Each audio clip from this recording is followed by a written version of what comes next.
मराकश से पैदल चलकर मिस्र पहुंची थी, 4 मुल्क पार करके। मराकश, अलजायर, लीबिया, टूनिस, मिस्र। कहने लगे अभी हमें पैदल सूडान जाना है, और सूडान से हम पानी के जहाज से जद्दा जाएंगे, क्योंकि खुशकी का रास्ता नहीं। 5 मुल्कों में पैदल। कहते थे जब हम पैदल चलते सुबह को चल के, जब बस्तियों में हम असर से पहले पहुंचते थे, पहुंचते ही हम रास्ते में कुछ खा लिया करते थे, पहुंचते ही हम गश्त करते थे।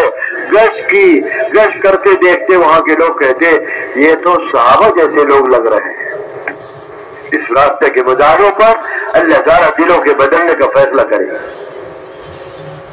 पैदल चलेंगे, जितना मुमकिन हो पैदल चलने का माहौल बनाए। अल्लाह तबारक तआला आपके चलने फिरने और मेहनत और मुजाहिदों को आलम में हिदायत का जरिया बनाएंगे इंशाअल्लाह ताला। करेंगे और अल्लाह के वास्ते मोबाइल बंद करके अल्लाह के रास्ते में चलो। मोबाइल पे लगोगे, लाहौर लाइफ में पड़ जाओगे और फायदा नहीं होगा, फायदा बिल्कुल नहीं होगा।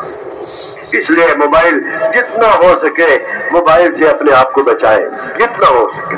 मेरे बुजुर्गों, आजकल बहुत ज्यादा नुकसान इससे पहुंच रहा है दीन का।